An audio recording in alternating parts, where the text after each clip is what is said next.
جس کو ہاسپٹل میں جس کی والدہ پڑی ہوئی ہے اور اس کے علاج کے لیے نہیں ہے، وہ تو جا کے باہر لوگوں گن پوائنٹ پہ بھی لوٹے گا. بالکل درست. بٹ یہ اس میں بڑے ملٹیپل فیکٹرز ہیں. ایون جب ہم کرائم کی بات کرتے ہیں، ہم کہتے ہیں کرائم بڑھ گیا، اس میں سوشل فیکٹرز ہیں، اکنامک فیکٹرز ہیں، ان امپلائمنٹ ہے.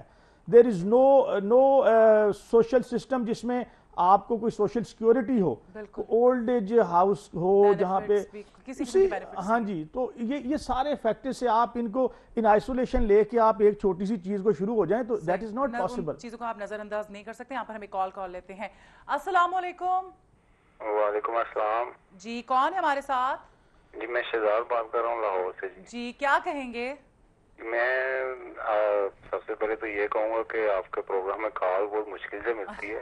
شکر ہے کہ آج میری کال مل گئی ہے. چلیں اب مل گئی ہے نا، اب کیا کہیں گے آپ؟ جی.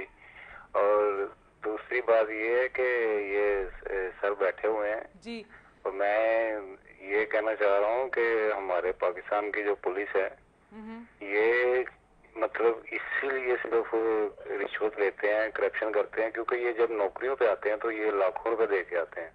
جب نوکری جوائن کرتے ہیں پھر انہوں نے اپنے پیسے پورے کرنے ہوتے ہیں، اپنا سب کرنا ہوتا ہے، تو اسی لیے یہ سب رشوت لیتے ہیں. جی شہزاد، ٹائم کیونکہ ہمارے پاس بہت کم ہے، معذرت چاہوں گی، آپ نے جو یہ پوائنٹ ریز کیا اس پر ہم بات کرتے ہیں. بہت شکریہ آپ کا، آپ نے کال کی ہمیں. اچھا رشوت پہ سب میں پھر وہی بات کہوں گی کہ ہر بندہ ایک جیسا نہیں ہے اور کچھ عجیب کانسیپٹ ان کا وہ بنا ہوئے. کیا کہیں گے اس بات کہ پیسے دے کر آتے ہیں؟ یہ میں بتاؤں نا، یہ شاید کبھی کہیں ہوتا ہوگا یہ کہ جی پیسے دے کے بھی ریکروٹمنٹ ہوتی ہے، ایسا ہوتا ہے. آپ نے دیکھے ابھی میں آپ کو عرض کرتا ہوں، ہم لوگ تو ہو گئے، ہمیں 10 سال میری نوکری ہو گئی ہے. ابھی اگر میں چاہوں نا کوئی بندہ بھرتی کروانا، آئی کین ناٹ. صحیح. ویری ہمارے عزیز رشتہ دار ہمیں بھی سفارشیں کرتے ہیں کہ اس کو کر لو، تو ہم لوگ بھی نمبر لکھ کے بیٹھ ہاں جی کہہ دیتے ہیں. But tell you the truth, میں بینگ کوئی ڈی آئی جی صاحب بھی ہیں وہ نہیں کر سکتے. اس کی میں ریزن بتاتا ہوں. جو ریکروٹمنٹ ہوتی ہے نا اس میں سب کے سامنے دوڑ لگ رہی ہوتی ہے، سب کے سامنے وہ رسا کھینچتا ہے، لوگ جو اس کے ادھر ہو جاتے ہیں، جو ٹائم میں پار کر لیتے ہیں وہ آ جاتے ہیں. ریٹن ٹیسٹ ہوتے ہیں، فکٹیشیس نمبرز لگتے ہیں. پھر اگر میرٹ پہ کام ہوتا ہے، میرٹ پہ الحمدللہ ہوتا ہے. اگر آپ ایک ڈسٹرکٹ میں کام ہے نا، فار انسٹنس آپ ہیں ڈی پی او لاہور، تو جو لاہور کی ریکروٹمنٹ ٹیم ہوگی وہ آئے گی سرگودا سے. اچھا. ایس پیز ڈی آئی جی آئیں گے جی اپنا پنڈی سے. صحیح. لہٰذا ان کو اپروچ کرنا، شاید لوکل بندے کو اپروچ کرنا از مچ ایزیئر. صحیح. تو ان کو اپروچ کرنا از ویری ڈیفیکلٹ. صحیح. اچھا اب ہم ذرا بات کرتے ہیں ایف آئی آر کے حوالے سے کہ ہر شہری کا حق ہے کہ وہ درج کروائے، لیکن اس میں کچھ جو پرابلمز رہتی ہیں اس حوالے سے بتائیے گا کہ کیا طریقہ کار اس کا؟ یہ جی بڑی ایک شکایت ہے کہ جی ایف آئی آر کا اندراج نہیں ہو رہا اندراج. جی تو وہ جی اس میں کچھ تو شکایات جینون بھی ہوتی ہیں.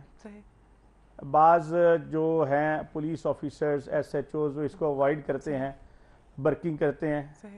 لیکن موسٹلی میں آپ کو بتاؤں، یقین کریں آپ اگر کبھی میرے ساتھ آفس بیٹھے نا and you go through the applications, آپ بلیو کریں گے کہ ایک ہماری قوم میں انفارچونیٹلی چیزوں کو ایکسپلائٹ کرنے کی اتنی زیادہ ٹینڈنسی ہے کہ وہ جب سیلز ٹیکس ریفنڈ کا تھا تو اس میں اتنے بڑے اسکیمز آ گئے. اب جو چیز ایک پبلک کے بینیفٹ کے لیے دی جاتی ہے اس کو اتنا ایکسپلائٹ کیا جاتا ہے کہ پھر آپ کو اس کو ٹرن. اب یہ بھی تو کوئی بات نہیں ہے نا کہ ہم لوگ یہاں بیٹھے ہیں اور ایک بندہ اپلیکیشن سمپل دے اور اس پہ کیس رجسٹر ہو جائے، ہمیں پتہ بھی نہ ہو. پھر ایسی بات نہیں ہے کہ وہ جو ایف آئی آر درج ہو گئی ہے وہ بس درج ہوگی تو ختم. اس کو ختم کرانے کے لیے جو آپ کو پاپڑ بیلنے پڑتے ہیں، I mean you have to prove yourself not guilty. پھر وہ آپ کا ریکارڈ بن رہا ہوتا ہے، it is a criminal record against you. تو میں سمجھتا ہوں کہ اس میں تھوڑی سی جو پریلیمنری ہے نا چیکنگ کہ آیا یہ اپلیکیشن جو آئی ہے یہ درست ہے یا غلط ہے، بہت ضروری ہے. اب اس میں کورٹ کے آرڈر سے پرچے ہوتے ہیں جی کہ جو کوئی اپلیکیشن دیتا ہے تو اس پہ جو کنڈکٹ کیا گیا، اس پہ چیک کیا گیا اس کو، تو 94% کیسز جو کورٹ آرڈر سے درج ہوئے تھے وہ خارج ہو گئے. they were false. تو وہ پھر دیکھیں پہلے ہی ہمارے پاس تو بہت کمی ہے آفیسرز کی، اسی طرح جوانوں کی بہت کمی ہے. تو اس میں اگر آپ اتنا زیادہ لیبوریس کام ایکسٹرا پھینک دیں جس کا اینڈ پروڈکٹ زیرو ہے تو دیٹ سرٹنلی ہماری جو وہ آؤٹ پٹ ہے اس پہ افیکٹ کرتا ہے.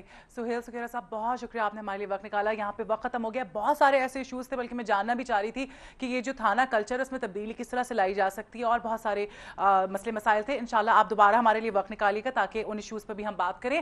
یہاں پہ ہم یہ سیگمنٹ جو ہے اپنا ختم کرتے ہیں. دوسرے سیگمنٹ میں آپ سے ملتے ہیں. آپ دیکھتے رہیے مارننگ مسالہ.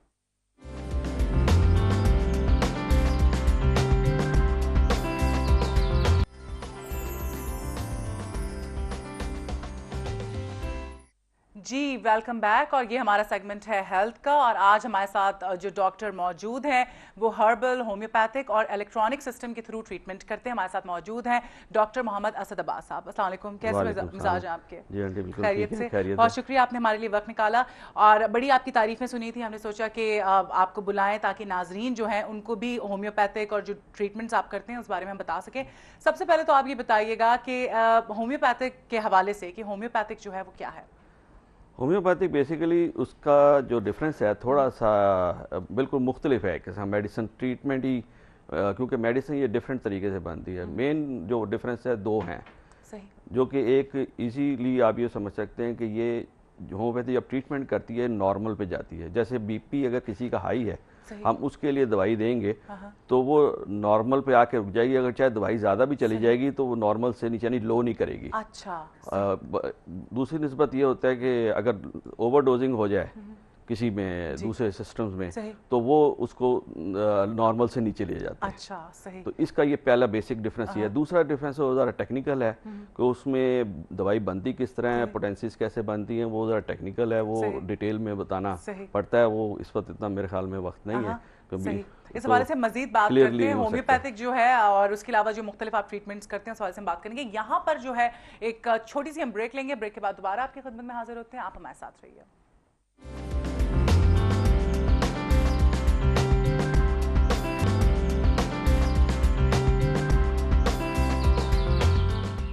جی ویلکم بیک. ہم بات کر رہے تھے بریک پہ جانے سے پہلے, ہمارے ساتھ موجود ہیں ڈاکٹر محمد اسد عباس صاحب. ہومیوپیتھی کے بارے سے بات ہوئی تھی. آپ کا سلوگن بھی ہے کہ درست تشخیص, فوری اثر اور مکمل علاج. بہت سارے لوگوں سے میں نے آپ کے بارے میں یہ سنا ہے کہ وہ آپ کے پاس جاتے ہیں تو ٹیبل پہ بس بیٹھے بیٹھے جو ہے وہ فوراً سے ان کے درد جو ہیں وہ دور ہو جاتے ہیں. تو کیا طریقہ کار ہے آپ کا؟